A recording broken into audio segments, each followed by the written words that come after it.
Today's video is a little different from my last few.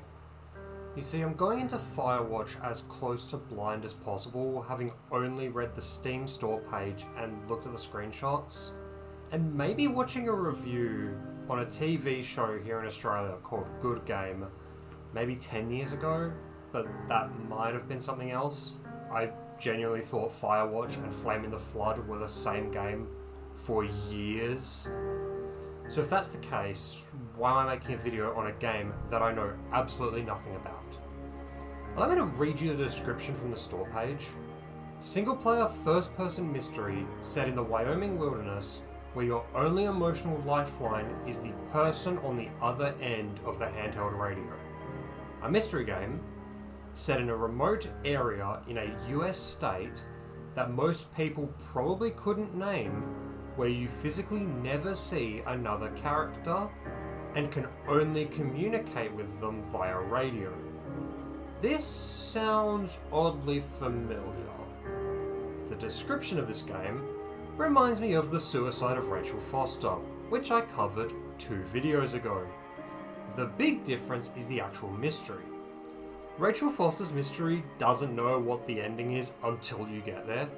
Meanwhile, based on the store page, Firewatch sounds like there may be something extraterrestrial or paranormal going on. Something else, and arguably more important, that draws me to this game is the list of some of the people that worked on it.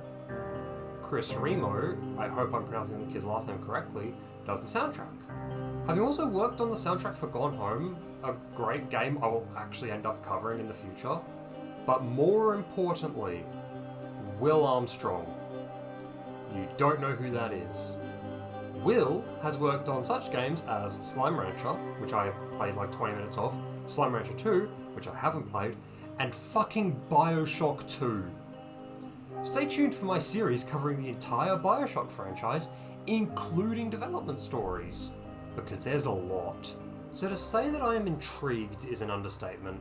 So join me as I unravel this mystery and probably go insane in the process. If you haven't seen my video on the suicide of Rachel Foster, then the pacing of this video might be a bit weird, simply because I'm going to be following the basic structure of that video.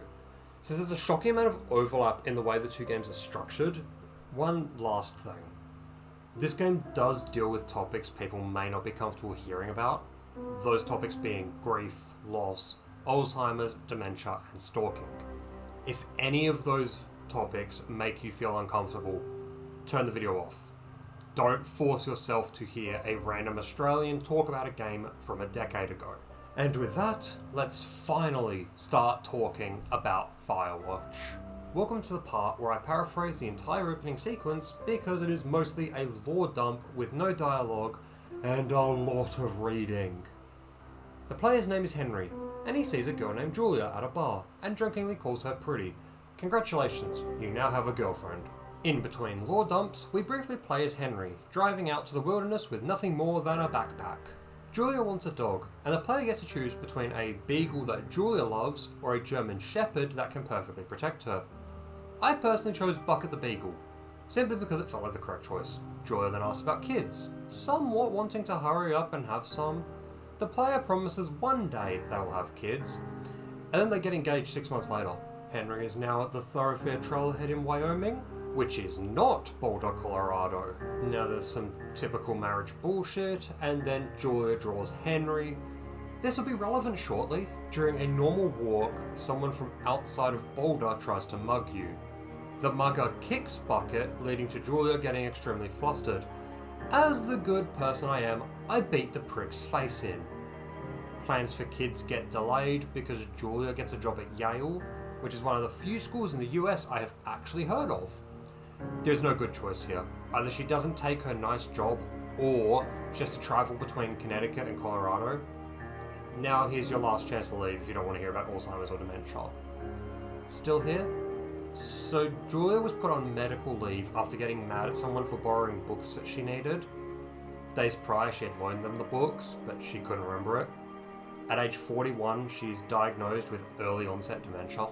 And now, the weirdest thing in this entire game that I can't show. Henry's tiny penis. This was from the drawing section, I think. Genuine question, do people just really draw pictures of their partner's penis that accurately? What I'm about to say isn't a joke, but we're figuring out what things I potentially want to be a recurring joke in this video. Henry's penis was on the list because it's just so fucking random. Don't worry though, this is potentially the last time I'll mention it. Maybe. Julia goes back to work and she gets sent home permanently because she just keeps getting worse. And now the most tragic part of her character, Julia, is from Melbourne. Fuck you if you think that was insensitive given the situation. I need to find ways to lighten the mood, and the only way I can during this part is to take a shot at Melbourne. I chose to put Julia in a full-time care facility. It felt like the right thing to do. Henry joined the Firewatch to get away from everything that happened. He slowly started to see her less and less and started cutting off his old friends. Julia's sister Susan bought him a typewriter to write down what he is thinking since he refuses to see a therapist. Bucket eventually passes away from old age, and Julia doesn't remember him. Henry then sees the ad to join the Firewatch. I know I said I was going to paraphrase, but I had to explain all of that just so that you can understand why Henry is out in the middle of nowhere, miles away from anyone who cares about him. Welcome to Two Forks, the place where we'll be spending the rest of the game, and introducing our only friend in this game, Delilah. Little known fact, there's a song from the 2000s named after her. I'm gonna just let this conversation between Henry and Delilah play. Expect this quite a bit, because they have some great conversations, and me explaining all of them won't do them justice. Two Forks Tower?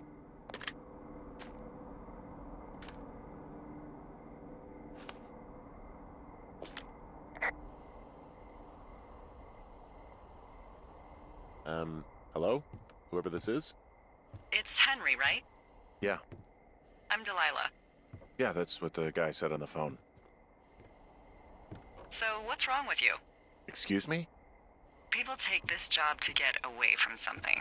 So, what's wrong? What's wrong with you? That's a great idea. Go ahead. Look, I just hiked for 2 days, so I don't really follow whatever it is you're doing right now. You take a stab at what's wrong with me.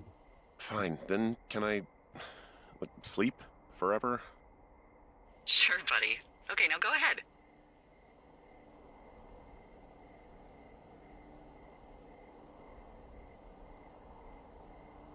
Okay, you're probably just rebelling against a mom who wishes you had given her grandkids, by the sound of your voice, at least 15 years ago.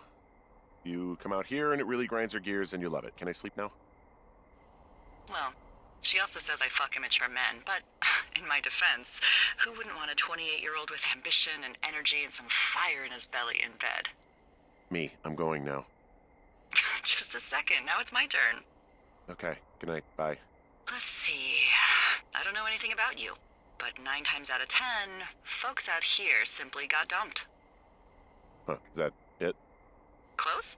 Good night. Good night. Welcome to the job. That's right, fuckers. The days are back. I get to bring back the first of the recurring segments from the Suicide of Rachel Foster. It is day 1, motherfuckers. The challenge for day 1 is stopping some fireworks. The main difficulties are trying to find your way around the park. There are a bunch of cache boxes around Two Forks, all of which provide you a better view of the map, specifically the area that cache box is in. Outside of I think 2 of them, they don't have any plot relevant items, so just assume if I don't mention the cache boxes, it's because I couldn't find anything useful to even say about the cache box. Also in I think every cache box, except for maybe one, there are 2 people named Dave Gaskill and Ron Unknown Name share notes with each other using the boxes, but they don't have any bearing on the story. I don't know if they are ever mentioned outside of these notes. Now for a very weird spoiler for the rest of the game. In my playthrough, I only saw a bee and a deer during the intro, but according to the Steam achievements you can also see a raccoon. There are multiple times, multiple as in like 2, where bears are mentioned, yet we never see or hear any bears. I bring this up because later on it will be a somewhat important topic I want to discuss. Delilah mentions people just disappearing. Foreshadowing is back. Henry uses the rope from the cache to climb down a cliff, then the rope snaps and he falls several meters. Henry gets up and moves perfectly fine. Fucking how? He shouldn't be able to sprint, let alone walk. Yet here he is, sprinting. How? And now introducing two characters I'll be exclusively referring to as the girls. They're referred to as teens. Their real names are Chelsea and Lily. We only learn, I believe it's Lily's name, from the subtitles and then a conversation that happens on a later day. Otherwise, Chelsea's the only one who's named on this day. They're also drunk. So, law was broken for selling alcohol to people under the age of 21. They also have fireworks, which, if the girls are 17 to 19, perfectly legal. But if they're 16, it's illegal. Now, this may shock you, considering my username and everything. I'm not a girl. But do girls just get drunk, strip naked, and then swim out to a secluded island with their friends for any reason that is in no way gay? Firewatch takes place in the 80s. And from my research, which at this point consists of a single r/ask lesbians thread, lesbians weren't treated too kindly. Well, anyone who wasn't heterosexual or white wasn't treated too kindly, but I digress. So the girls could be on this little camping trip because they were actually gay or bi and aren't just friends. Or I'm reading too much into something that I don't understand. If I had to guess, it's probably the latter. Anyway, Henry, as controlled by me, destroyed their stereo, because I exclusively play characters who 1 minute are the nicest person in the world, and the next are completely psychotic. The girls leave, and are definitely never heard from again. And then Henry goes on his merry way back to the lookout tower, which takes him through a cave with a locked door. Foreshadowing. Firewatch does a great job setting everything up on day one. Before entering the cave, I should add, we get a flashlight, which we use for the rest of the game. I wrote the script weirdly, and for some reason I put this after the cave, but you get it before the cave, so my apologies for that weirdness. But then now, after the cave, so I'm just creating this whole weird paradoxical time loop, sort of weird situation going on, we're introduced to the final character we physically meet outside of the ending sequence. That's right, we physically only see 3 people in the entire game. The girls and this character, which the game just refers to as some guy, but I will be calling him the Stalker because, yeah, he's stalking us, and we're not really going to talk about that until, I don't know, like day 60 or something like that. He finally gets brought into the story. It takes quite a while, but for now, all you need to know is Henry is in the park and there is someone else in the park with him that we don't know. Henry's typewriter was thrown outside his tower and one of his windows was smashed. Could it have been the girls? Well, they would have had to have moved really quickly to get, back here. The Stalker? Maybe. Or is something else in the park? An interesting thing to note, since I did not select this dialogue option, is after Delilah says she has reported it, you can ask how she did it so quickly. Not relevant now, but it strangely will be. Unfortunately, I didn't pick that dialogue, so I don't know what she says. Day 2. Basically just a continuation of day 1. It's just more navigating the park, essentially. The first part of day 2 is checking the phone lines as a storm has seemingly knocked them out somewhere along the line, so Delilah is unable to reach the outside world. And obviously, that is bad. Now enjoy this conversation between Hank and Delilah. Wake up!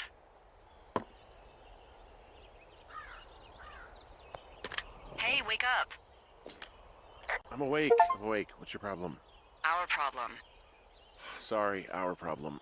That storm knocked out the phone line I used to talk to the service, which means we're cut off. I tried radioing out, and that's not working either. There's no backup? The backup is the 2-day hike out of here. So that's a no? It's easier for me to send all the lookouts out to check the status of the wire in their areas. Yours is a good hike away. If you find any portion of it down, I can try to get a hold of a ranger and he'll bring someone in to fix it. Okay, I can do that. Where is it? Remember that cave you hiked through yesterday? Yeah, of course. So you're gonna want to go back there, go through it, and keep going straight to the north when you come out. Will do. Thanks, Hank. It's Henry. What, you don't like Hank? Yeah, I don't like Hank.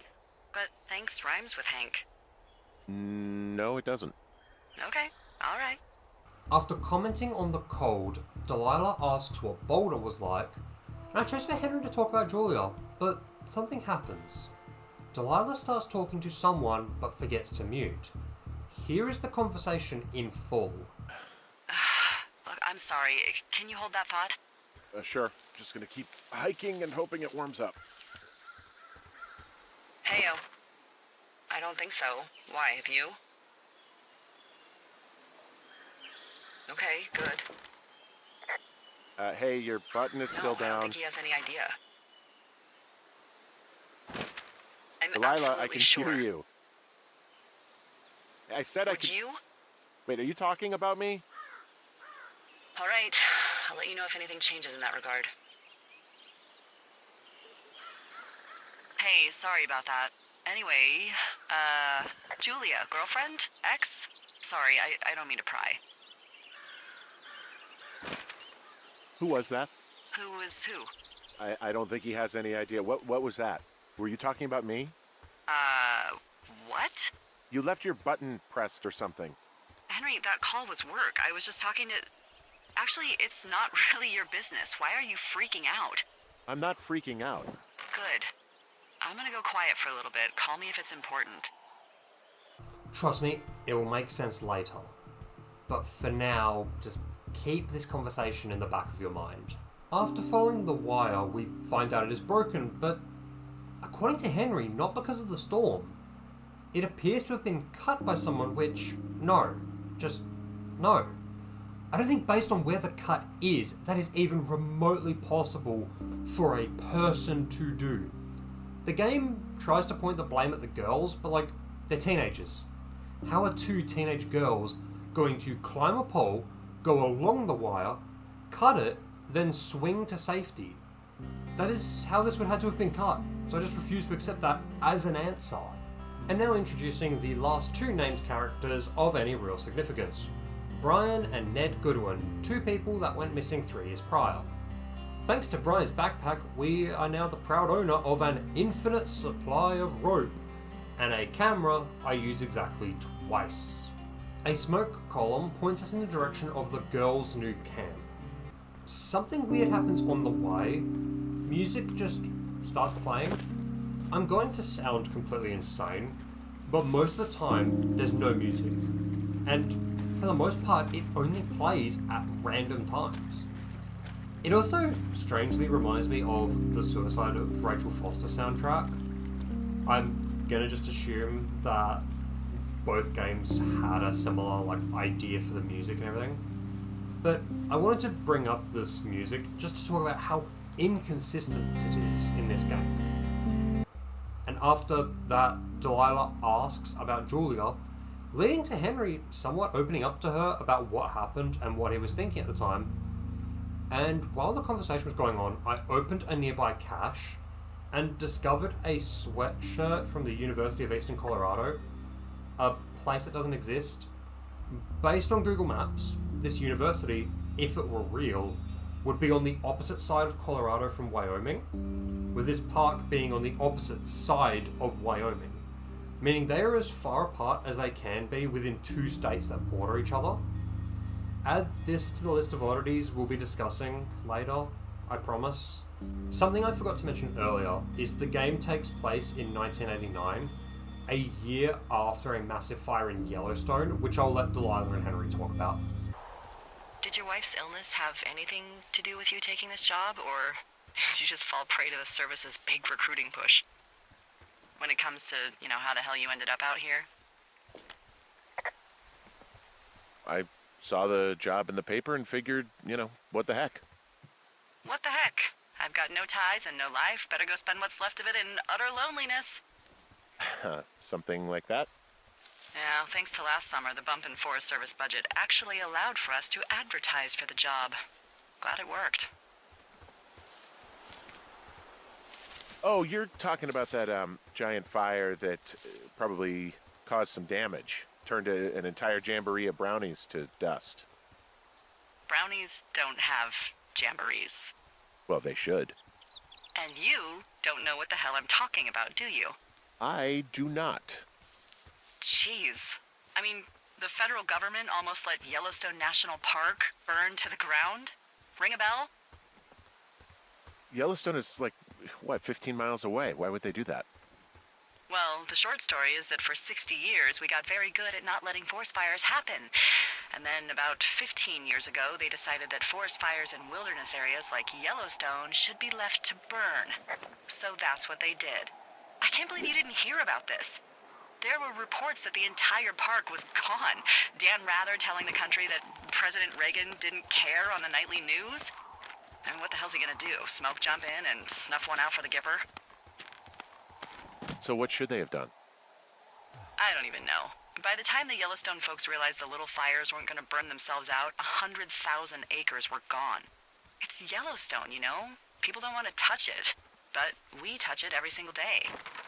But hey, I got a 30 cents an hour raise because we can't have another fiasco. Like the goddamn park can burn down again. A few things from that conversation I want to talk about. Firstly, the fire was huge. According to Wikipedia, there were 51 small fires, which combined to make one very big fire. 42 were apparently caused by lightning strikes. The other 9 were all arson. This is all more foreshadowing, except from Wikipedia. The other thing is the line, like the goddamn park can burn down again. I feel like if you look at the Steam page, you can guess that there is obviously going to be some sort of fire, so don't even need to pretend there won't be a fire. There is going to be a fire. Fucking obviously. There's then some more Julia and Henry backstory for Delilah. We already know all of this. In a cache, there's a missing persons poster from 8 years prior, which leads to Delilah talking about how Ned Goodwin had some trauma that led to him dragging his son out to Wyoming for a job before realizing it was a bad idea and abruptly leaving. After a conversation about trees, the music starts up again. There is nothing connecting this time when the music starts, and earlier. It is completely random. This is a different song though. And then we find the girls' camp, where we discover even more beer, Henry's bed sheets, which were taken from the tower but I forgot to mention, that's my bad, and their tent torn completely to shreds. Delilah mentions bears doing it. I was wrong with how many mentions of bears there were.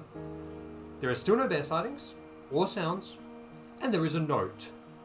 After the incident at the lake, someone stalked the girls to their campsite, destroyed it, and stole their panties. Now this is where me reviewing my footage is calling recording me an idiot. Jesus Christ, that's a hard thing to say. I spent the entire time up to this part of the script thinking it was because I had examined the bra on the tree, and instead of it saying stealing panties, it said stealing bras.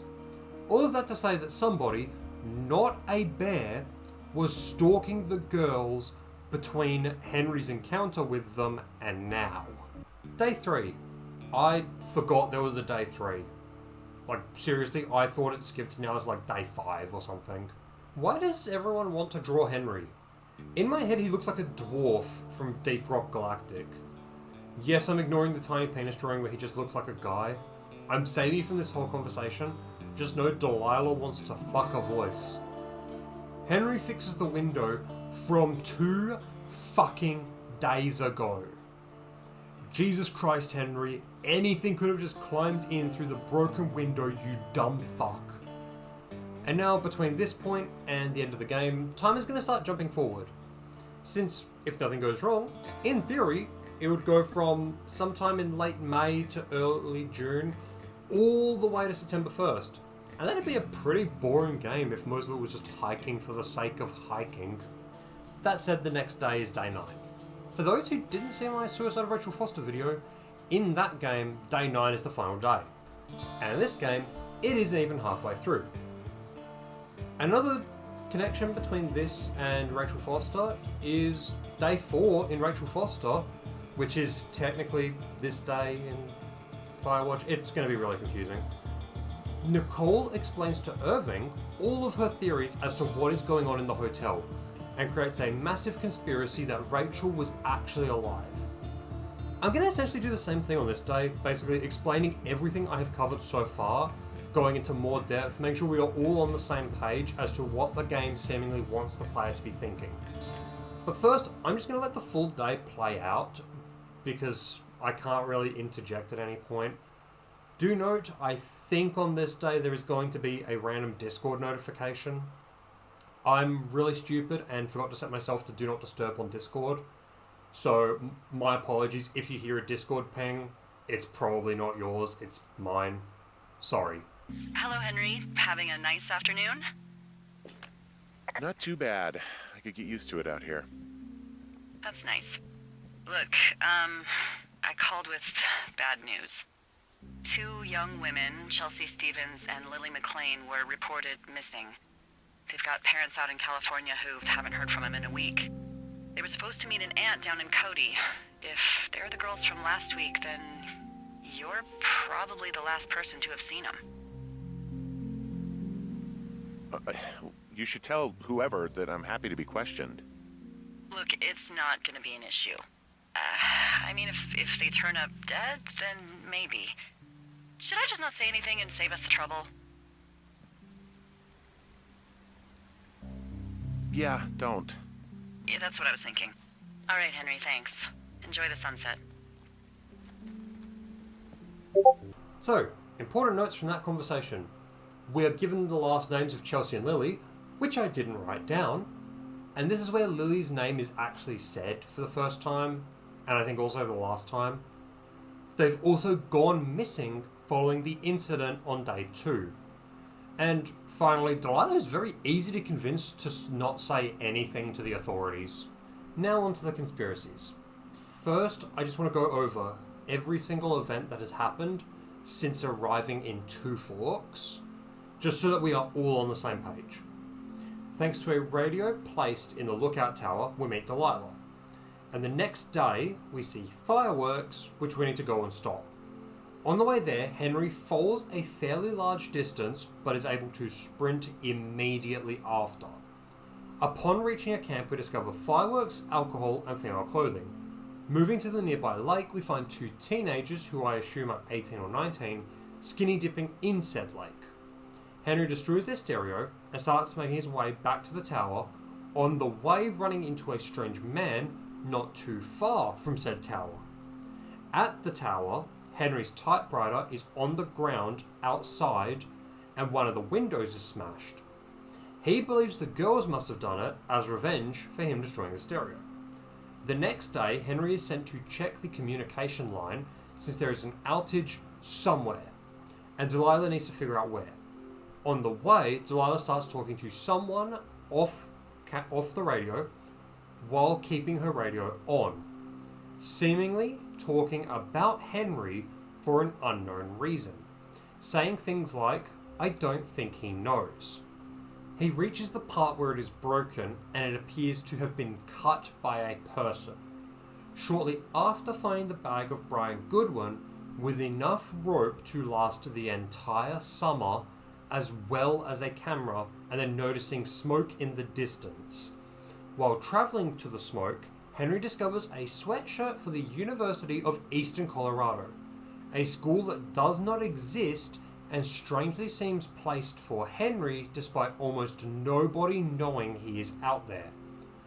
Afterwards, he finds the new camp of the girls destroyed with a note saying that someone, they assume to be Henry, had been stalking them since the incident at the lake, and they were leaving because they believe him to be an axe murderer.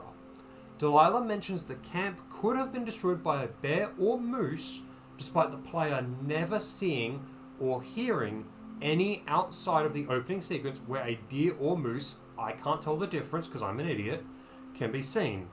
I am not sure which though.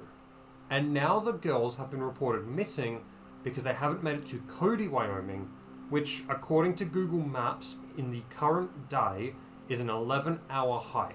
So a couple days if they stop for a break overnight, or half an hour driving, plus a couple hours hike. With all of that, let's begin dissecting everything. Let's start with the lack of animals. In the entire game, according to both my footage and the Steam achievements, there are 3 animals. The deer from the hike into Shoshone, a raccoon I personally did not encounter, and a bee we will talk about later. I do not recall a single bird noise or animal call outside of those 3 encounters. So what does this mean? Well, nothing just yet, but I will connect it to everything in a minute. So just bear with me. Don't worry, I hate that I made that joke as well. Next up, the strange man. He's obviously behind the attack of the girls, since, spoiler alert, in a little while there is a day which is just Henry sleepwalking, and we play that section, so it is unlikely if maybe Henry was sleepwalking and destroyed the girls' camp, we wouldn't also play as him there. So, who's the strange man and why is he here? Currently we have no real information on him, but he does fit into the theory that is coming up, so I needed to mention him. After that, we need to talk about the weird conversation from the first half of day 2. Delilah doesn't do this before or after, and the language she uses makes it very much sound like she's talking about Henry, but becomes defensive when he questions what she was talking about. This raises the following questions. Was she talking about Henry? And if she was, what was the conversation even about? Now, to talk about my theory at this point in the game, I need to go back and expand on a couple of other things that just didn't really fit in those other topics. So Henry's grieving his wife, since she isn't the same person anymore due to the dementia. He was given the typewriter so he could write down his thoughts since he refused to see a therapist. What if we aren't playing as Henry, but instead we are reading the thoughts of a man going through grief? Now, the following is all theories from someone who only very, very rarely has recurring dreams, so I could be completely wrong about everything. What if this is all just a dream? What if Henry is dreaming and we're playing his dream?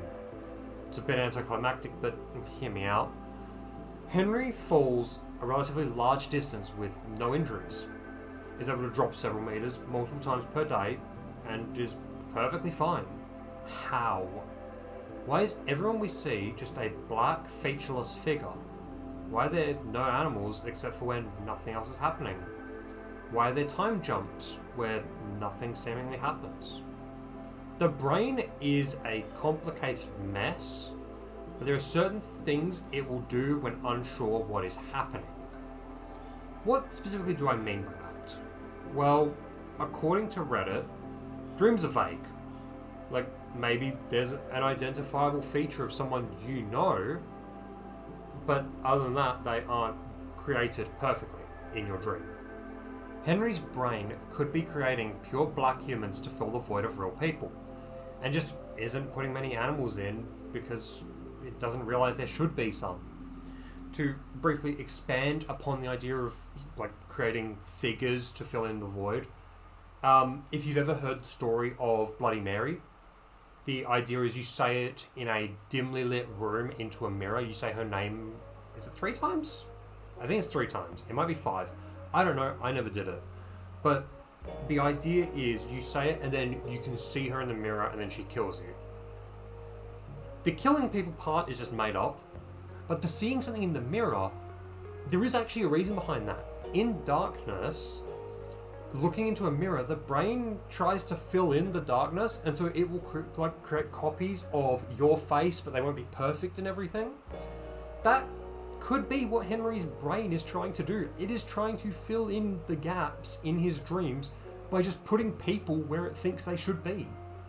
as for the constant falling, it is rare for someone to fully die in their dreams. It, according to Reddit, can happen, but isn't common. And this can explain why Henry can escape barely unscathed. Except there's a small problem.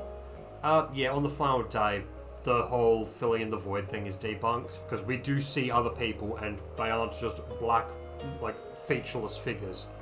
And there are other things that are actually referenced constantly, so the brain probably wouldn't be able to do that as consistently as it does. Maybe it can, and I'm just really underestimating the brain. I just know that the brain isn't the best most of the time. So, if it's not a dream, is there something else it can be? Yeah, there actually is. And look at what I refer to this day as. That tells you what I'm going to say, basically. And now for the final part of this day. I want to dive deeper into Chelsea and Lily, and why I think they aren't straight. This is very important for the plot, so shut the fuck up. I'm joking, but it is kind of relevant later.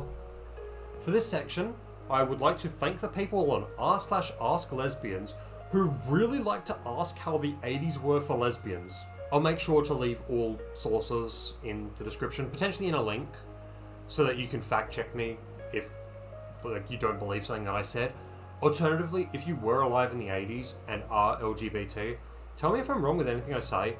I'd rather be corrected and look wrong than assume I'm correct.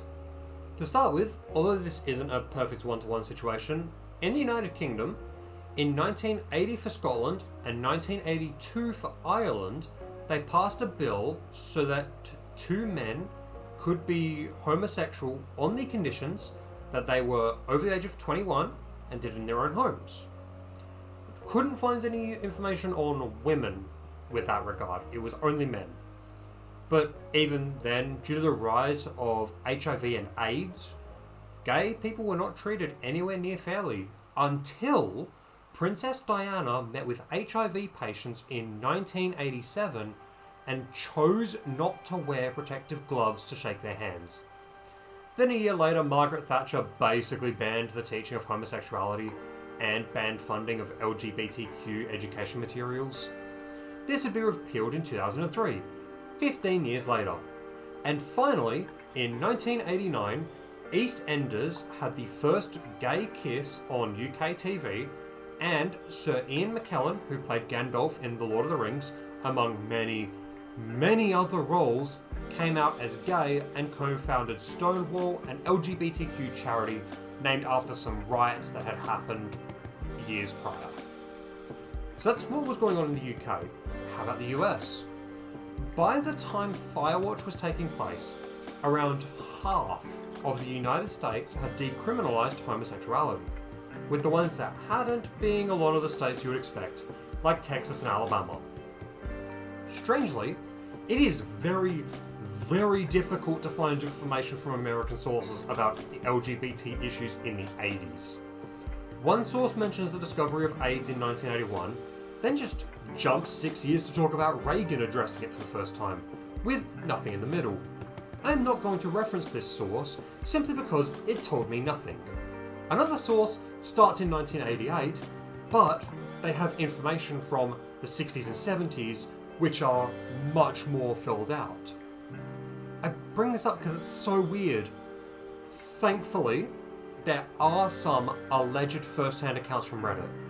I say alleged simply because it's Reddit, the people could be lying, but when compared to the stories from the UK and each other, it all kind of fits. These will be specifically focusing on lesbian and bisexual women, since the two characters in Firewatch are female. So don't complain that I'm not going super in depth about AIDS and what it was like being around it from this point on, because it's just not relevant to what I want to talk about. Now, final thing before I start talking about this. I'm going to put a timestamp in the description and on screen, and I'll also try and set up chapters for this video. I don't know how, but it'll allow you to skip to the next day. Skip ahead if you don't want to hear what is about to come up, because this is going to get extremely dark very quickly. I hope you understand that I'm being dead serious with this. Still here? Okay, here we go. According to the first comment, lesbians were considered pedophiles, sexual predators, and men haters. The last one is completely understandable, but the other two? I went to the Wikipedia page for Catholic Church sexual abuse cases by country, did Ctrl+F, and typed in 198. And there are 33 results, all of which cover ranges of years. But yes, lesbians are the bad guys. Violence was allegedly justified and corrective rape was a thing, as were conversion camps and people trying to pressure lesbians into marrying men. I've heard stories previously of everything except the corrective rape when it comes to gay men, so they don't surprise me in the slightest.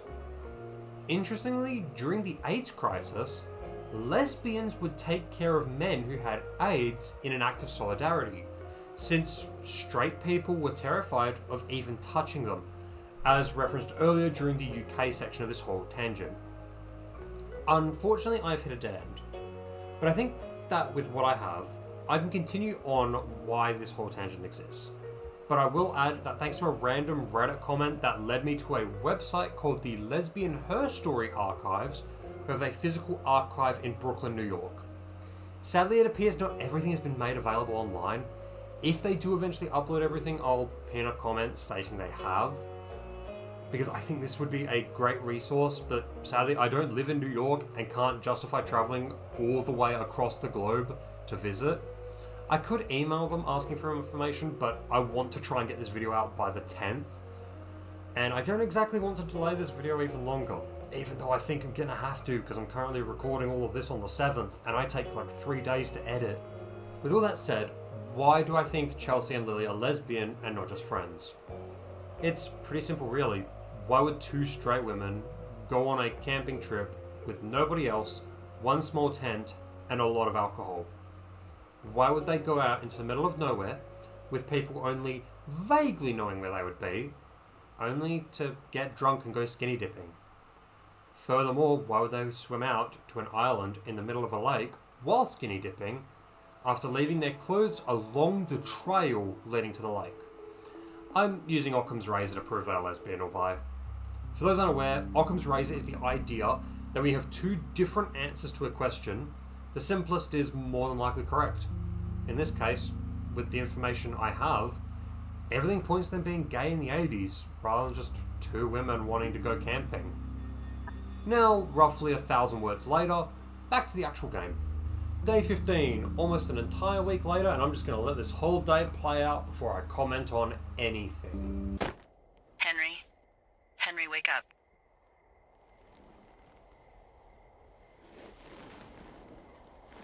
Get out of bed and pick up the radio. What do you want? Hey, you big dumb idiot. Hi, Jules. Oh, you sound tired. I am. Are you having a nice time? Yeah, it's good here. It's beautiful, you know? That's great, Henry. Really great. Well, I'll let you get back to sleep then. Okay, Jules. Delilah seems nice. Sure. Bye, baby. Two most important things from this day are the following. Firstly, I hate Julia's accent. As an Australian, I can say this, I fucking hate Australian accents in media. They either are way too stereotypical or just sound off. Julia's voice just doesn't sound right to me. To me, she just doesn't sound Australian enough, if that makes any sense. She simultaneously sounds too Australian and not Australian enough. This is coming from someone who most people don't realise I'm Australian until I say I am. I wrote that previous comment before asking two friends just to double check, and according to the two of them, I sound Australian. Why do most people assume I'm from the UK? Seriously, why? Send help. And secondly, this day / night, it starts weirdly. Delilah tells him to get up and answer the radio. Why did Henry's subconscious do that instead of using Julia's voice? This will come up later. Day 33, roughly 1/3 of the way to September. Time to go and grab some supplies while Delilah gets to do crossword puzzles. I would put a joke here, but I can't come up with a sex joke involving crosswords. I should now mention, at this point in the game, my main goal was for Delilah and Henry to end up together. I was going to do everything in my power to make that happen. So if I mention a weird dialogue option I chose, that's why. Delilah mentions the call from day 15, saying that Henry called her. So once again, why did Henry's brain decide to wake him up using Delilah's voice instead of Julia's? During this conversation, Delilah mentions a guy named Javier who was her ex-boyfriend. This, strangely, will also come up later. Welcome to the foreshadowing part of the game. Hope you aren't afraid of the dark. Delilah's comment from day one of 90% of people who take the job just got dumped was autobiographical, allegedly. Henry has supplies, and we have day 64. This is an interesting day, but not for the reasons you might expect. The day is just spent talking about a fire that has popped up to the south of Henry's lookout tower. Delilah also mentions her sister is in Santa Fe, which right up until writing this script, I thought was in California, but is apparently in New Mexico. Somehow I had never heard it be called Santa Fe, New Mexico, just Santa Fe. So I'd assumed it was in California, somewhere near San Diego, because I thought it was San Fe. I know it's weird. Look, I'm Australian, give me a break. Delilah mentions talking to Henry more than the other scouts, and her talking to him in a different way. She also wants to fuck Henry while there is a fire a few miles south. Now, that's actually the interesting part. Not the fucking. I mentioned earlier the Yellowstone fire of 1988. Well, from my research, in the real world, there was no fire in that area in 1989. And if there was, I could not find a single reference to it in any news articles. Which is weird, especially with how big this fire ends up getting by the end of the game. So at this point, Firewatch's timeline has separated from our timeline, at least based on what we know to be true. Fire never changes on day 76. And it is time for a fishing trip. Henry wants some fish, and he's going to get a fish despite not having a permit. Why does Henry have a rod but not a permit? Apparently there is a bear somewhere near the lake we need to find the tracks of, because it's been causing problems. Reminder, at this point in the game, you can only have seen or heard two animals. The deer from the intro, and a raccoon that requires you to detour pretty far out of the way.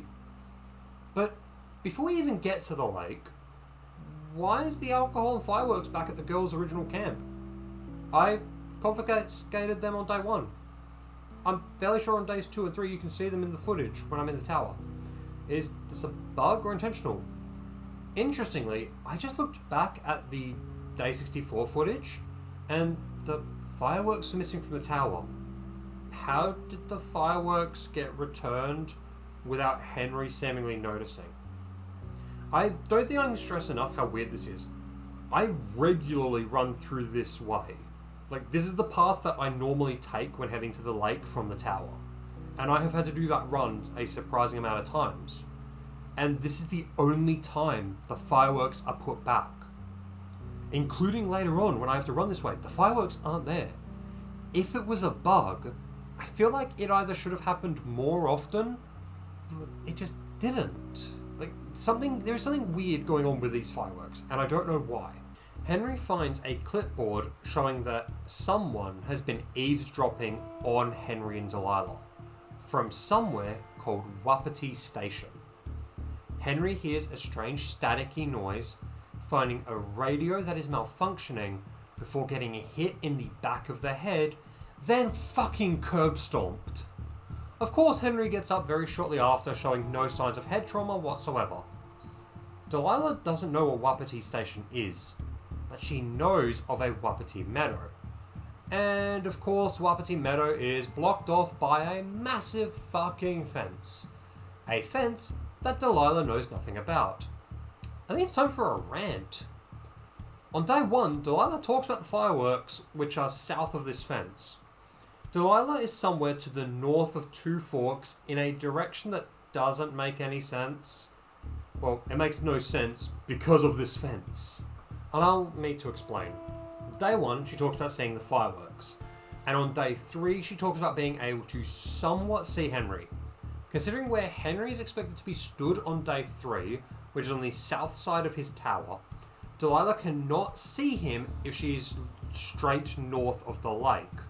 Or, at the very least, will have a very difficult time, meaning she has to be more to the east to be closer in line with the tower. Now this means that if Henry's estimate of the fence spanning acres is true, then that means Delilah at some point should be able to spot the fence. But according to her, she didn't know it was there.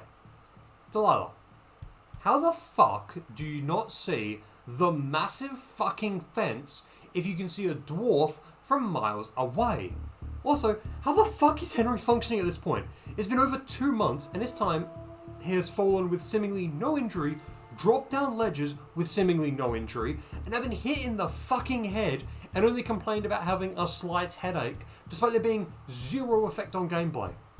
If you can believe it, this day is nowhere near finished. We need to go find some firefighters to ask for help getting through the massive fence. On the way to the tower to head to the firefighters, music randomly starts playing in Thunder Canyon. Delilah calls and says nothing weird is happening to the other lookouts, then mentions her door was open the other night, but it's nothing to worry about. Small reminder, this is the 80s, people would leave their cars unlocked with the keys in the ignition, so an open door means basically nothing. Delilah randomly brings up how Brian Goodwin might have felt if this had happened to him. Delilah, I swear to fucking God, you've caused 100 years of darkness with the amount of foreshadowing you have done. More random music starts playing. Is it just a case of it starts playing when nothing else is happening and the first couple times were bugged? Or is it just genuinely completely random? Or does something connect all of these instances and I just don't see it?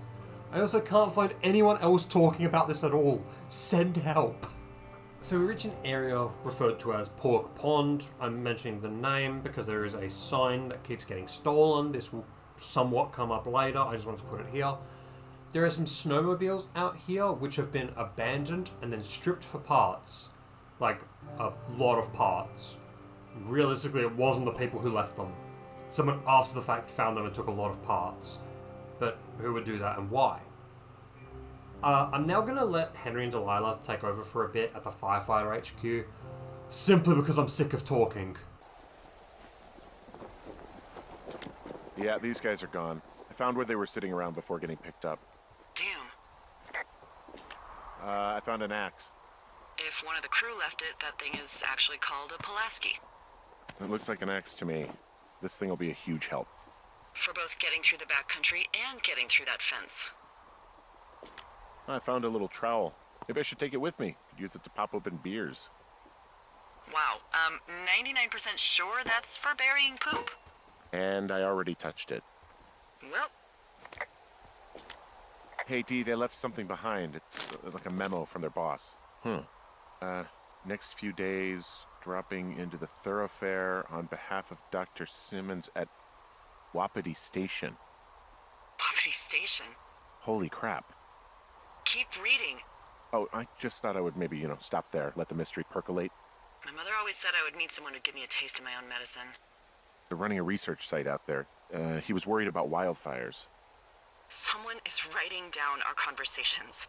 And now we find out there's a research site out here that we don't know about? What are they researching? Us. They're researching us. You think they're studying you and me? I do, yeah. I mean, maybe it's about studying two strangers who talk every day. Like, if you put someone in isolation with someone else, what they do. Yeah, that's what I think. Well, fuck that. Agreed. I think we should allow for the possibility that this is all just a big misunderstanding, but... God, if you saw what you said you did... Fuck, Henry. Yeah, I saw it. Okay. So what's next? Well, I've got an axe, so I can figure out a way to get over the ravine and back towards the site. Sounds good. Check in when you can, and keep an eye out for anyone following you. So, yeah, firefighters are allegedly off to Wapiti Station. I say allegedly because if they were, Henry or Delilah would have seen the helicopter head that way at some point. Whoever attacked Henry likely planted that note there, which they knew Henry would be heading there thanks to his bugged radio. Henry and Delilah will once again be taking over for me. Are you there? I had a thought. Let's hear it. You heard someone in the bushes. Yeah. Okay, so let's assume we're being tailed. Or you are, at least. Where are you right now? Just on my way back, in and out of trees in the middle of nowhere. Do you see anybody? No, definitely not. All right, so tell me what you think of this.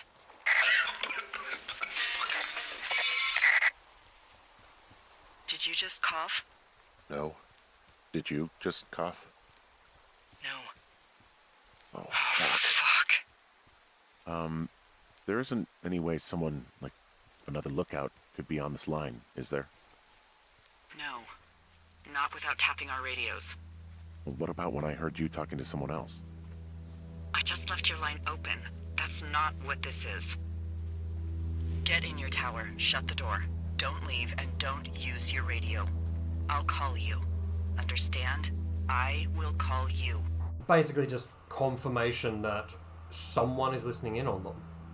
Perhaps it's the girls. On today 77, basically 76.5, which I think half the days going forward can just be referred to as 76.5, honestly. Delilah has found a way to communicate with Henry without alerting the person listening in on them, sending Henry basically back to where he was yesterday, just taking a different turn. So instead of turning left, he turns right. Upon reaching Cottonwood Creek, I broke the game. I wish I was joking. I started interacting with a supply cache before calling Delilah, and it just locked me in place. After reloading the save and doing things correctly, Delilah just casually mentions that she changed the code on the cache, which means she walked out here overnight. I am so glad we are almost at the end of the game, because I'm so looking forward to explaining all of this.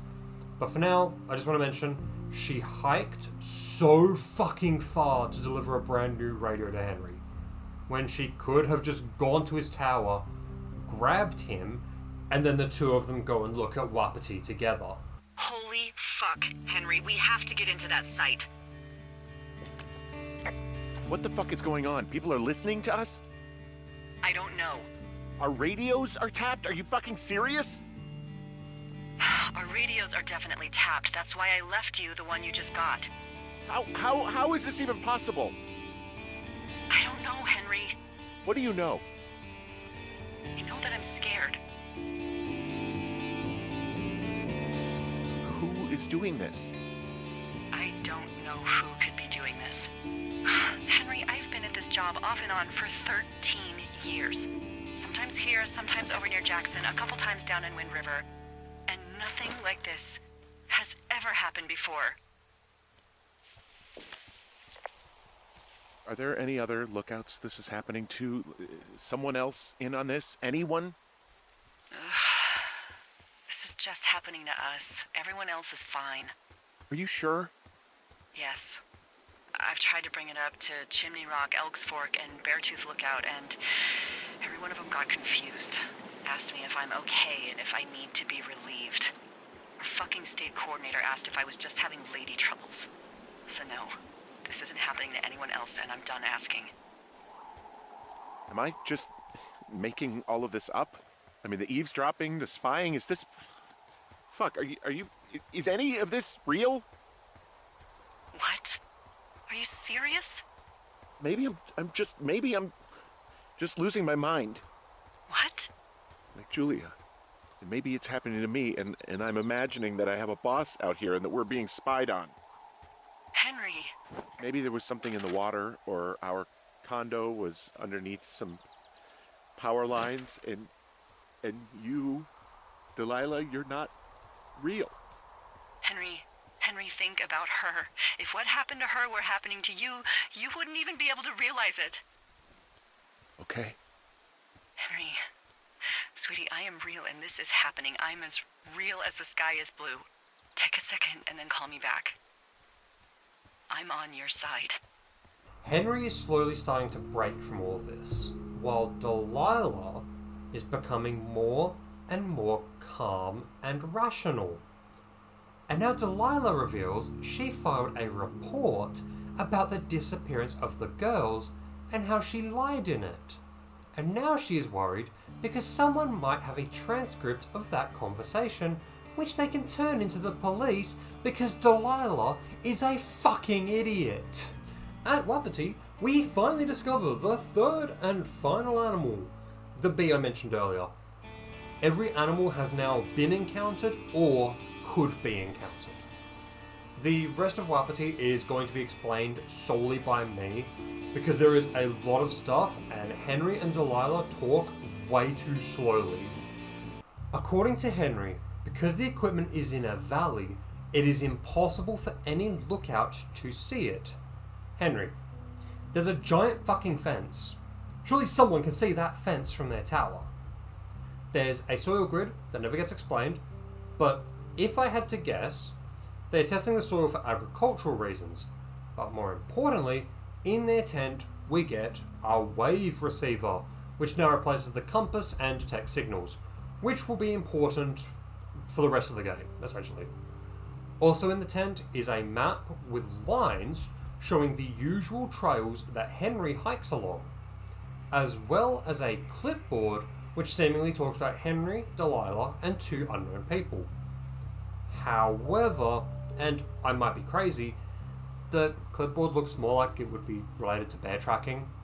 The frequencies would be how to track them with the wave receiver, and the notes seem to mention otherwise pointless details.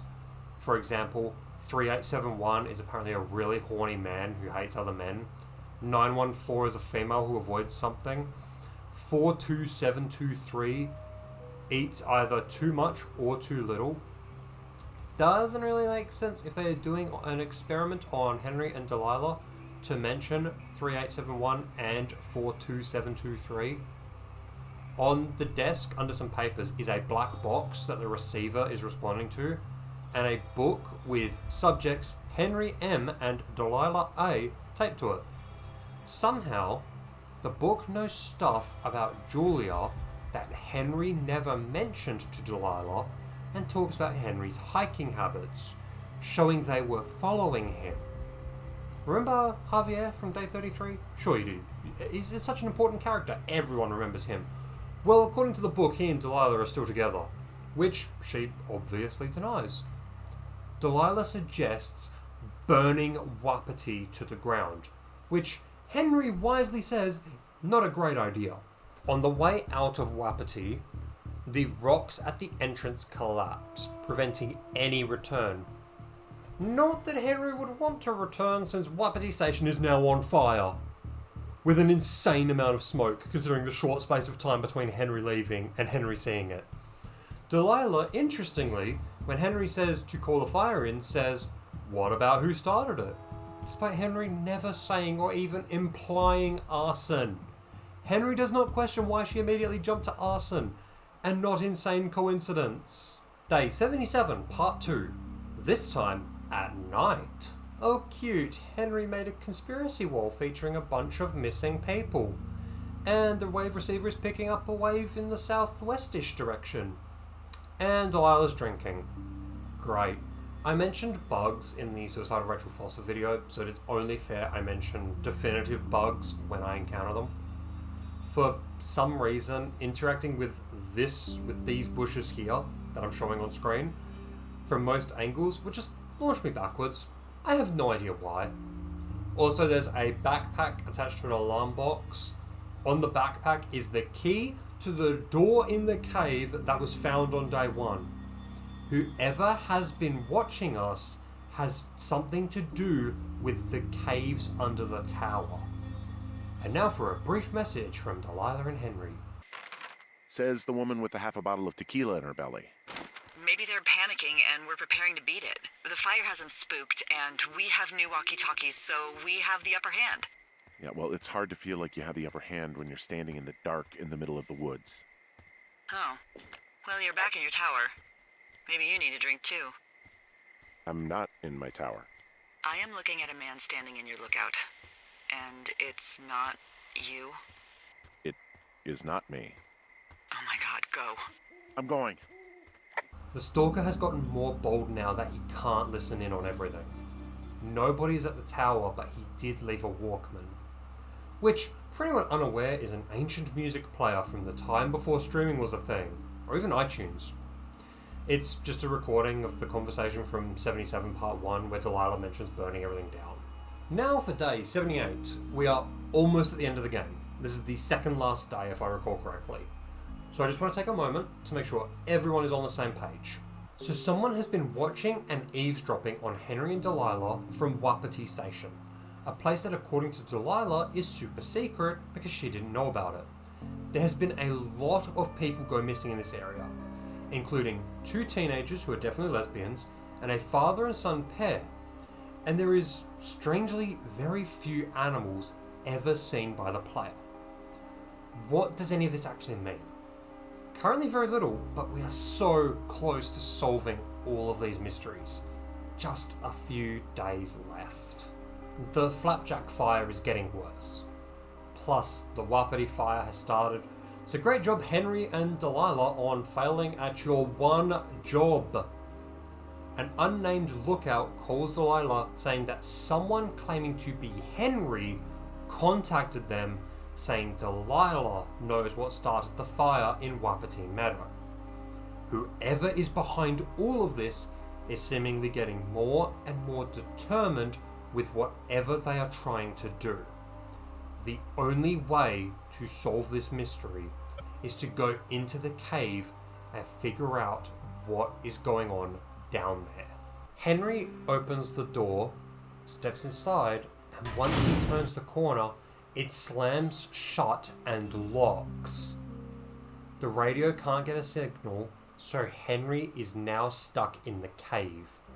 The goal now is to find a way out.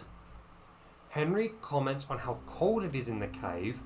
Strangely, this is, from what I can recall, only the second time in the entire game where Henry comments on the temperature.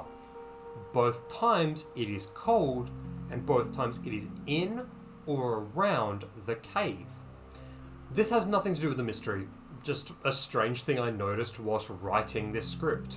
Upon exiting the cave, Henry calls Delilah before discovering a little hideout, which causes music to start playing.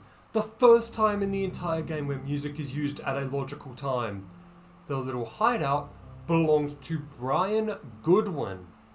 Brian left behind a lot of things he would probably want to take with him, such as a notebook and also a science fair project he was working on.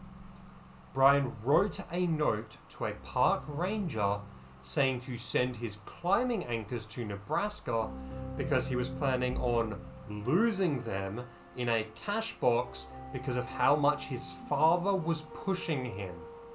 The fact that the note and the anchors were not in a cache implies they left the park before he could hide them. And now to head back into the cave, to climb down to the bottom thanks to Brian's anchors. On the way back, Delilah reveals the girls have turned up. 2 months after being reported missing, they were arrested for stealing a tractor in Riverton, Wyoming, 138 miles by road or 100 miles on foot south of Cody, Wyoming, where they were meant to be. This leaves a lot of unanswered questions, which I will discuss once the game is finished. Once back at the cave, Henry climbs down to the bottom using his brand new 3-year-old climbing anchors.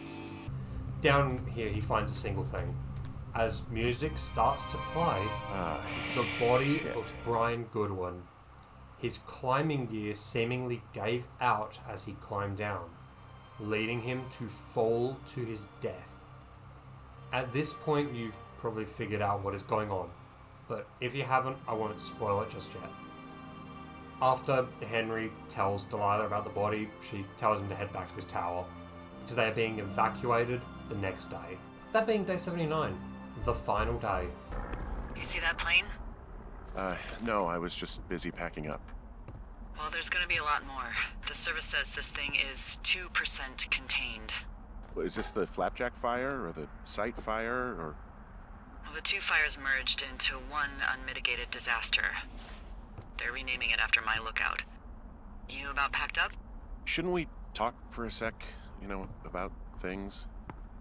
About what? About how all this stuff is connected. The surveillance, the Goodwins, Brian's death. Look, I don't know what to say, okay? It's like the universe cooked up the cruelest thing to have happen. Does it connect to everything else? I don't know. I don't know if I even want to. Of course you do. There's gotta be a reason. Does there? Maybe. Maybe not. I wouldn't even know where to begin. Well, fuck. For starters, I guess you could find the source of that signal. Holy crap. Yeah, oh my god. We don't know what it is. It could be nothing. Yeah, it could also be whoever was listening to us, whoever made the tape. Okay. Yeah, look, you should pack up everything you need in case we get the call and you can't come back. All right, look, if something happens... I'll remember you. I was hoping you'd have a backup plan or something. Yeah, okay, I'm probably gonna move to Canada. Ontario, maybe. No, I meant if something happens to me. Right, if you don't find out who made the tape and I have to hit the road. Forget it. Be safe, Henry. The first part of the final day is essentially putting a nice, neat bow on the main plotline for this game. We have to find a signal in a last attempt at figuring out who was behind all of this. Meanwhile, Delilah tells Henry that the evac point is her lookout north of Two Forks. I'm going to let the tape play. And there's another tape. Yeah, hi, Henry. Hey, you better find this before it burns up. We've been causing each other a lot of headaches. Now I gotta go stake out a site that's as fit for living as the one you're about to find. You'll get it when you see it. You can't blame me for keeping an eye on you. Not after bumping into you back in May. Down by the cave, for croc's sake. I've been up here for 3 years. I kept it cozy. Winters are harsh as hell, and I ran out of books. But I got that antenna rigged up, and Delilah, she's a record you don't gotta flip. I kinda get why Brian took to her. About a week ago, I stopped worrying about you finding anything out, and that's right when everything went shithouse with you two. You guys don't know anything about having kids. All right, nobody knows nothing. It ain't Andy and Opie walking down the lake to fish every afternoon. It ain't Mayberry. But you gotta know I didn't kill him. All right, we were climbing. I was teaching him. Brian was uneducated in the way to do anything. He just fucking didn't sink his anchor the right way. I thought about going back, having to answer questions, and having to get him put in the ground, and I didn't see the point. Don't come looking for me. Sorry about your wife. Ned Goodwin has been the stalker the entire time. There was no big conspiracy involving the study of Henry. Ned made it all up. This is also the third time in 2 days where the music has been placed at a time where it makes perfect sense. Ned claims Brian died by accident. This will be covered after the game is finished, because now it is time for Henry to get out of the park before he dies in the fire. During the long hike, Delilah and Henry talk about the Goodwins before the evac team arrives, and Delilah decides she'll go with them instead of waiting for Henry, with Henry's blessing. The rest of the hike is in mostly silence, outside of some nature sounds and more music. Henry finally reaches the cable car, calls for Delilah on the radio, and receives no response. Using the cable car, he makes his way to Thoroughfare Lookout, Delilah's lookout, which, unless I am mistaken, is the same lookout tower on the main menu of the game. So things worth pointing out in the tower before getting to the call. Delilah has the pork pond sign, which was mentioned on day 76, with her specifically saying on day 76 it would look good in someone's den, meaning she stole the sign. In this room is also the picture of Henry she was drawing on day 3, as well as the bottle of tequila she mentions, I believe, on day 78, or was it 77 part 2? I don't remember anymore. This script is so long, send help. And now for the call. Enjoy the final conversation. Hi. Yeah, it's me. I'm back at the staging area near the trailhead. I think I see your truck. Red, Colorado plates. Yeah. It's a piece of shit. Well, yeah. I think there might be a raccoon living in it. Make sure he's comfy, I guess. Hey, it shouldn't take long for the helicopter to reach you. Okay. There's a debrief in a situation like this. Lots of questions. Shit. So, taking stock, we found out an old lookout killed his only son and decided to become a lonely hermit. Yes. And we prevented one fire? Basically started another. Okay, so that's a wash. Oh, I'll have to figure out what I'm doing every summer from now on that isn't this.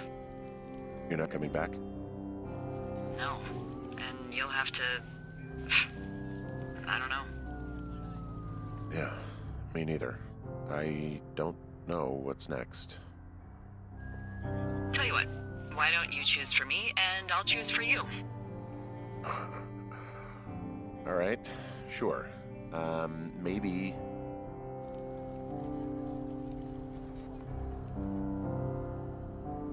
Maybe move to Santa Fe.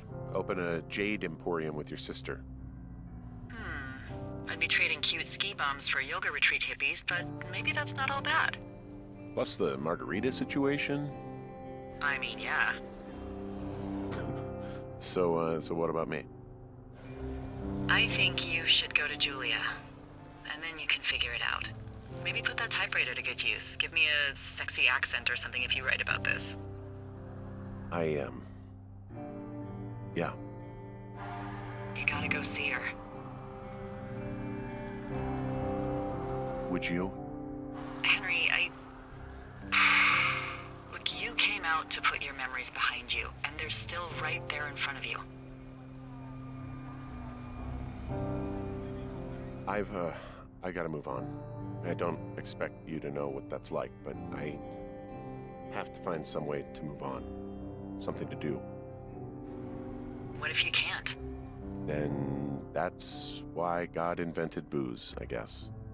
Henry... I'm kidding. I gotta move on. Somehow. I hope you do. There's the helicopter. They'll land you back where you hiked up. Good luck, Henry.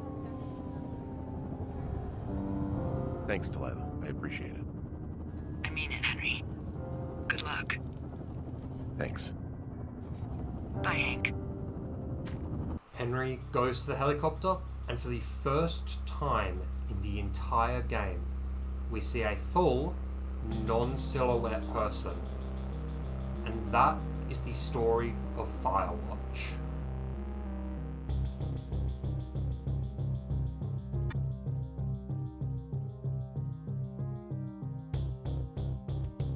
I don't know how to start this section. During planning I had one idea, during writing I've had about 17 different ideas, and now here I am, at the section that in my Rachel Foster video took roughly a third of the script. And there are so many different things I want to talk about, most of which have nothing connecting them. So I guess I'm just going to do this in an order that makes sense to me. I'm going to start with the topic I spent the most time talking about, that being the girls. Brief catching up for people who skipped the history of LGBT in the 80s section.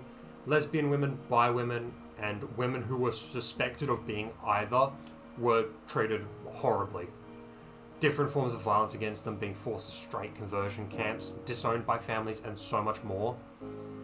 the entire section detailing that was to show that the girls being on a camping trip together with seemingly only one tent, a lot of alcohol, and skinny dipping heavily implies they are lesbian or bi, but can't show that out in public because of fear. Them then disappearing for 2 months, only to be found relatively close by, in relatively good condition. Like, they're not said to be injured or anything. Like, reinforces my theory. When I say relatively close by, according to various studies, a reasonably fit person walks around 5 miles per day. They were only 100 miles southeast of where they were meant to be. So, if they walked only 5 miles each day, it would only take around 20 days to get that far. Like, that's not taking into account them deciding to rest most of the, like, have a day where they just rest, or have a day where they, like, walk a lot more. And this is also ignoring the fact they had a car.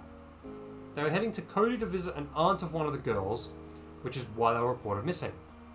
In the day 9 section, I said it's a couple days hike from Shoshone to Cody. But, considering the amount of stuff 2 teenage girls had on them, I can't realistically see them hiking to the park and then out of the park, carrying it all miles upon miles. They had a stereo that wasn't exactly tiny, an absurd amount of alcohol, a tent, sleeping bags, fireworks, I would assume extra clothing and food, and they left behind the tent we definitely know about, and obviously weren't taking the alcohol and fireworks out with them, but they had to hike with it into the park.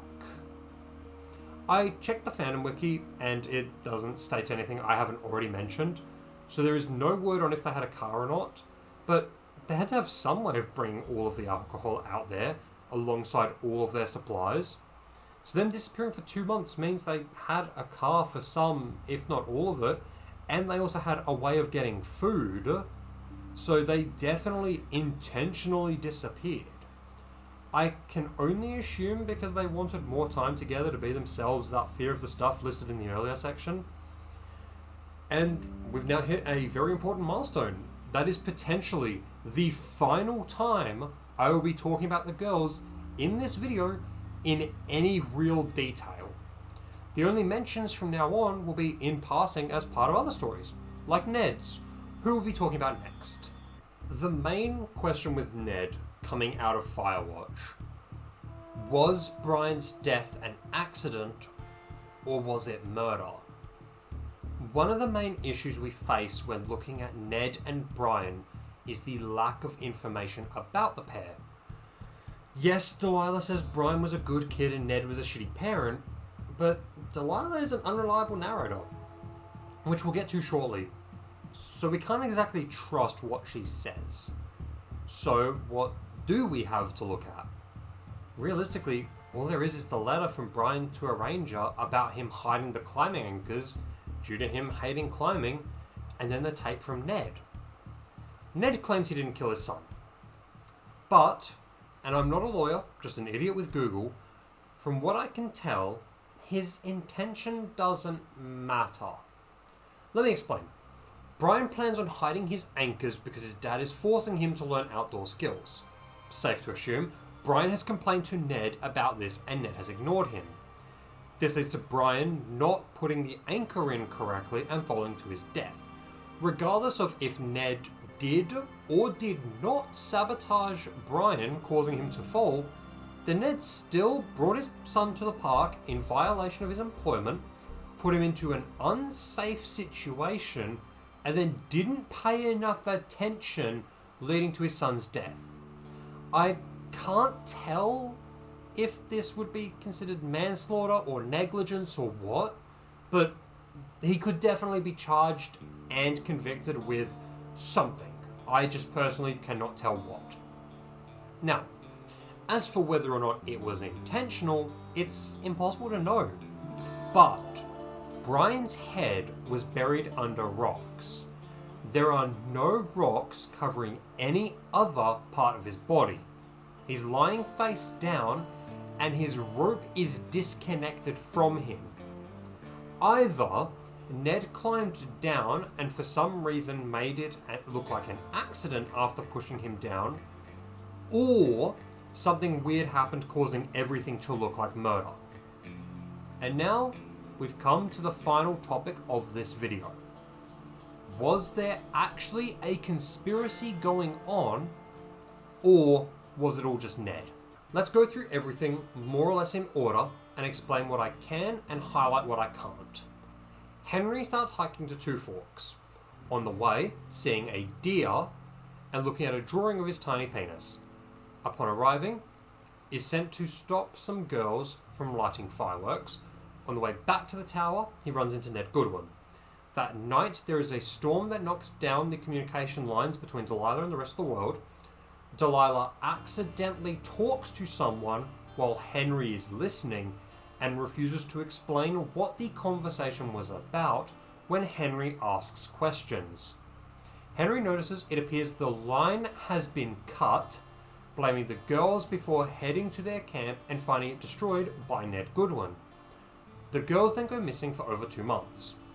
Almost 2 weeks later, in the middle of the night, Delilah calls Henry to the radio, but when he picks it up, it is Julia. Delilah later claims he woke her up. 2 months later, Henry plans to go fishing, and while out there, is tasked with checking for bear tracks, where he ends up finding the clipboard from Wapiti Station with the conversations transcribed by Ned, then getting attacked by Ned, leading to the discovery of the fence. Henry goes and retrieves an axe with a note I believe to be planted by Ned. If not, then the firefighters were, for some reason, sent to Wapiti Station.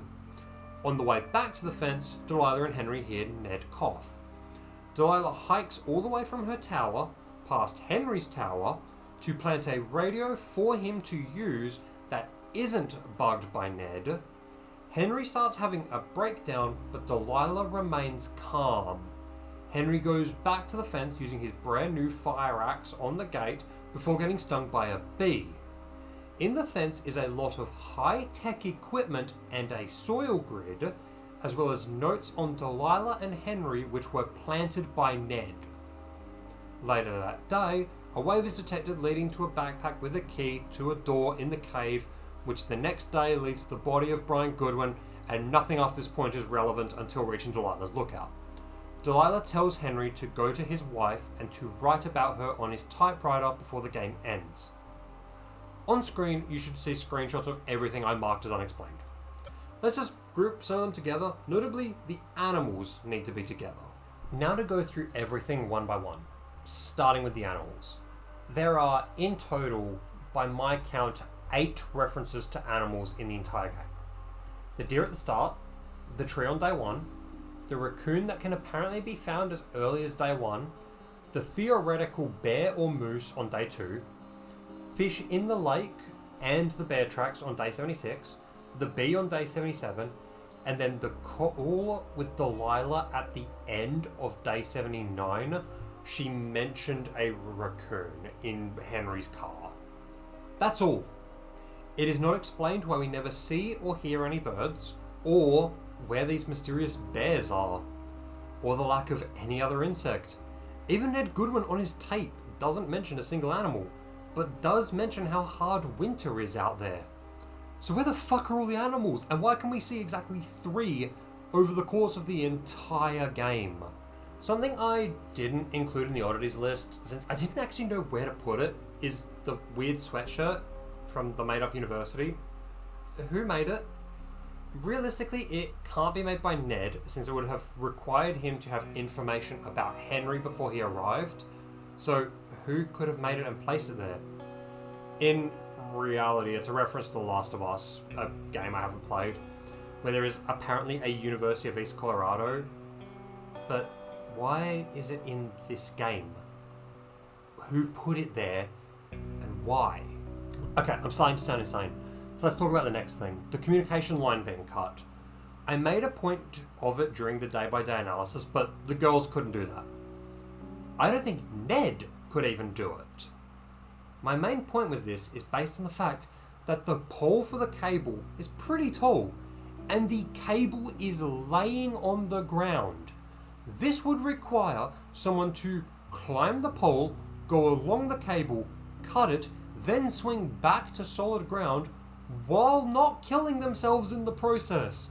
All of that while there is actively a storm going on. A storm that Henry conveniently sleeps all the way through. So if Ned couldn't do it, and the girls couldn't do it, and it was definitely cut, who cut it? That's gotten us nowhere. Let's look at Wapiti Station. Maybe we can get an answer from there. Something was happening here, but what? They're testing the soil for something. What? Wait, no, that's nothing. They're likely testing the soil when compared to the post-fire Yellowstone soil to see the effects of fire. The tech likely has something to do with this, except the wave receiver, which makes no sense despite definitely originating from there. The only question is, where is everyone? Maybe the note from the firefighters was actually by them and they went and picked up all the researchers, but that raises the question, how did Delilah and Henry not notice the helicopter fly that way? Also, how did Ned even get in there to plant the fake Henry and Delilah notes and take the wave receiver, which is explained at some point? He somehow has access to Wapiti Station, but it isn't explained how he gets in. Okay, Wapiti isn't going to answer anything. That leaves one thing to give us answers. Delilah. I have built this entire video around this point. Delilah is hiding something. Let's start with the first weird Delilah moment. The weird conversation from day 2.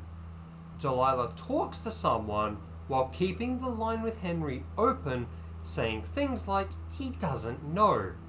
This conversation is only referenced one more time in passing in reference to Ned listening in on them. For Delilah to have this conversation with someone, she has to have been talking to someone in person, since if it was over the radio, Henry would likely have been disconnected for a few minutes. So who was Delilah talking to? And what was the actual context of that conversation? The next oddity is the nighttime conversation between Henry and Julia. We hear Delilah's voice. The subtitles say Delilah, which means Henry's brain made Delilah call him to the radio, not Julia. Delilah, however, claims that Henry woke her up when he was mumbling into the radio. Why does Henry's brain use Delilah and not Julia to wake him up? How about the fact that the one time Henry has a breakdown, Delilah remains perfectly calm? The same Delilah who, for most of the final few days, is having a breakdown every few minutes, somehow remains extremely calm and rational. Why is Delilah so weird towards Henry? I didn't include it in the oddities list because, again, it didn't fit. But Delilah saying she talks to Henry more than the other lookouts, the fact that she very quickly wants to fuck Henry despite only hearing his voice, like there's something weird happening. Why is the main menu Delilah's lookout and not Henry's? Why does the game revolve around Delilah and her past? I think I have a weird, insane answer to all of this. I want to go back to the intro one last time, specifically the written sections. Julia's sister Susan gave Henry a typewriter since he refused to go to therapy. The game we played isn't happening at the time suggested. Instead, we are playing a fictionalized version written by Henry after the fact. This explains so much. The weird split timeline where a massive fire occurs a year after a massive fire in the same area? Well, Henry needed an interesting way to end his mystery. Delilah's weirdness? Henry wrote her how he remembered her, and then added some stuff to add to his mystery story. Everything around Ned and Brian Goodwin? Nobody noticing them both missing? They aren't real people. Henry probably found a real missing persons poster in a cache and decided to have that be a large part of his mystery novel. Wapiti Station? Everyone loves a good conspiracy. The lack of animals? why add more animals to the story when they aren't needed? The girl's having a weird background story that doesn't really line up with things. Adds to the main mystery without taking attention away from anything. Firewatch's story is a book written by Henry, a man grieving his wife who has early onset dementia. While in Shoshone Forest working as a fire lookout, Henry finds himself in the middle of a conspiracy where he doesn't know who he can really trust, with the closest thing he has to a friend being Delilah, his boss who he develops romantic feelings for, but struggles to move on from his wife. In the end, with the forest burning down around him, with encouragement from Delilah, he travels to Melbourne to be with his wife. In reality, he likely went out there, would interact with Delilah a reasonable amount, developed feelings for her due to the isolation, then at some point realized he needed to be with his wife. No fire, no mystery, nothing. Henry's a man who is mentally damaged. His perfect life very abruptly came crashing down, due to something out of his and his wife's control, and he struggled to cope with it. Even if everything I said about the story being a book written by Henry is completely wrong, there is one thing that is true. No matter what, if he never went back to Julia, he would never truly be happy. He would spend the rest of his life trapped in grief, and in the end, Delilah is the reason he may find peace someday. Time to start wrapping this up. Firewatch is a great game. I had a lot of fun playing it, and a lot of fun writing this script, and now doing the voiceover, I've had a lot of fun doing that. After my Bellatrix video, I actually considered scrapping the idea to make videos like this, because halfway through writing, I got really sick of the game. With all that said, thank you for watching. Now fuck off.